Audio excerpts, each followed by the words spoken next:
ಕರ್ನಾಟಕದ ಮುತ್ಸದ್ದಿ ರಾಜಕಾರಣಿ, ಮಾಜಿ ವಿದೇಶಾಂಗ ಸಚಿವ, ಕರ್ನಾಟಕದ ಮಾಜಿ ಸಿಎಂ ಎಸ್.ಎಂ. ಕೃಷ್ಣ ವಿಧಿವಶರಾಗಿದ್ದಾರೆ.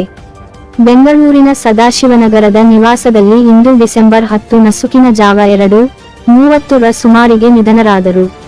ಕರ್ನಾಟಕದ 10ನೇ ಮುಖ್ಯಮಂತ್ರಿಯಾಗಿ, ದೇಶದ ವಿದೇಶಾಂಗ ಸಚಿವರಾಗಿ, ಮಹಾರಾಷ್ಟ್ರದ ರಾಜ್ಯಪಾಲರಾಗಿ ಮತ್ತು ಹಲವಾರು ಮಹತ್ವದ ಜವಾಬ್ದಾರಿಗಳನ್ನು ನಿಭಾಯಿಸಿ ರಾಜಕಾರಣದಲ್ಲಿ ವಿಶೇಷ ಛಾಪು ಮೂಡಿಸಿದ್ದ ಎಸ್.ಎಂ. ಕೃಷ್ಣ ಬೆಂಗಳೂರಿನಲ್ಲಿ ಇಹಲೋಕ ತ್ಯಜಿಸಿದ್ದಾರೆ. ಅವರಿಗೆ 92 ವರ್ಷ ವಯಸ್ಸಾಗಿತ್ತು. ವಯೋಸಹಜ ಕಾಯಿಲೆಯಿಂದ ಬಳಲುತ್ತಿದ್ದ ಎಸ್.ಎಂ. ಕೃಷ್ಣರನ್ನು ಮೊದಲು ವೈದೇಹಿ ಆಸ್ಪತ್ರೆಗೆ ಚಿಕಿತ್ಸೆಗಾಗಿ ದಾಖಲಿಸಲಾಗಿತ್ತು. ಬಳಿಕ ಶ್ವಾಸಕೋಶದ ಸೋಂಕು ಕಾಣಿಸಿಕೊಂಡ ಹಿನ್ನೆಲೆ ಮಣಿಪಾಲ್ ಆಸ್ಪತ್ರೆಗೆ ಸ್ಥಳಾಂತರ ಮಾಡಲಾಗಿತ್ತು. ಎಸ್.ಎಂ. ಕೃಷ್ಣರ ನಿಧನಕ್ಕೆ ಸಿಎಂ ಸಿದ್ದರಾಮಯ್ಯ ಸೇರಿದಂತೆ ಅನೇಕ ರಾಜಕೀಯ ಗಣ್ಯರು ಸಂತಾಪ ವ್ಯಕ್ತಪಡಿಸಿದ್ದಾರೆ.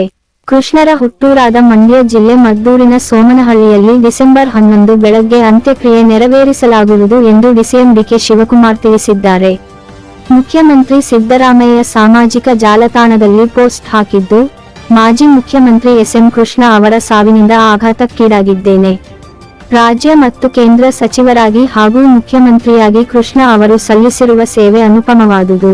ವಿಶೇಷವಾಗಿ ಮುಖ್ಯಮಂತ್ರಿಯಾಗಿ ಐಟಿ-ಬಿಟಿ ಕ್ಷೇತ್ರದ ಬೆಳವಣಿಗೆಗೆ ಅವರು ನೀಡಿರುವ ಕೊಡುಗೆಗಾಗಿ ಕರ್ನಾಟಕ ಸದಾ ಋಣಿಯಾಗಿರುತ್ತದೆ ಎಂದು ಹೇಳಿದ್ದಾರೆ.